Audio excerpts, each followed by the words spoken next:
মিঠাই school টিফিনে আজকে যে রেসিপিটা বানিয়ে দিয়েছি এটা হেলদির সাথে সাথে ভীষণ টেস্টিও। বানিয়ে দিয়েছি প্যানকেক। কিসের প্যানকেক বলুন তো? রাঙা আলুর প্যানকেক। রাঙা আলু যে বাচ্চাদের জন্য কতটা ভালো সেটা কম বেশি আমরা সবাই জানি। আর এই রাঙা আলুর প্যানকেকটা ডিম ছাড়া কী করে বানালাম সেটা কিন্তু আপনারা লিখে রাখুন, অবশ্যই ট্রাই করবেন একবার।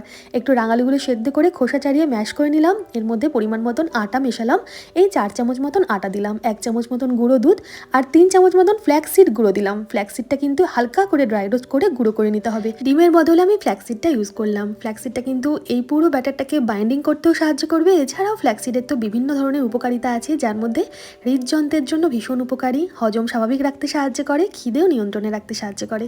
এছাড়াও মেয়েদের হরমোনের মাত্রা স্থিতিশীল রাখতে সাহায্য করে ফ্ল্যাক্সিড। সামান্য সামান্য জল দিয়ে একটা ঘন ব্যাটার তৈরি করে তাওয়াতে সামান্য ঘি বা মাখন গরম করে এগুলো আমরা অল্প অল্প করে দিয়ে প্যানকেকের আকারে তৈরি করে নেব। যেহেতু আলাদা করে কোনো মিষ্টি আমি যোগ করিনি, তাই ওপর থেকে কিছু কিশমিশ ভালোভাবে ধুয়ে দিয়ে দিলাম, যাতে প্রত্যেকটা বাইটে মুখে কিশমিশটা পড়ে, এটা মিষ্টি লাগে খেতে। এমনিও রাঙালুর মধ্যে যথেষ্ট মিষ্টি স্বাদ আছে। আর দেখুন ঢাকা দিয়ে কম আছে এপিট ওপিট সুন্দর করে আমরা ভেজে নেব। একটু সময় নিয়ে ভাজবেন, দেখবেন খেতে ভালো লাগবে। চাইলে মাইক্রো ওভেনেও কিন্তু বেক করে নিতে পারেন। যদিও শুধু দিচ্ছিলাম এটা, তবে বাড়িতে তখনই যখন টিফিনটা সাজাচ্ছি গুড়ওয়ালা খুব টাটকা ভালো মানের গুড় দিয়ে যেতে মিঠাই তো আর লোভ সামলাতে পারলো না, বললো তুমি প্যানকেকের মধ্যে মধুর বদলে একটু গুড়ই দিয়ে দাও। এটা অবশ্যই আপনারা একবার ট্রাই করবেন আর আমাকে জানাবেন কেমন লাগলো আজকের রেসিপিটা।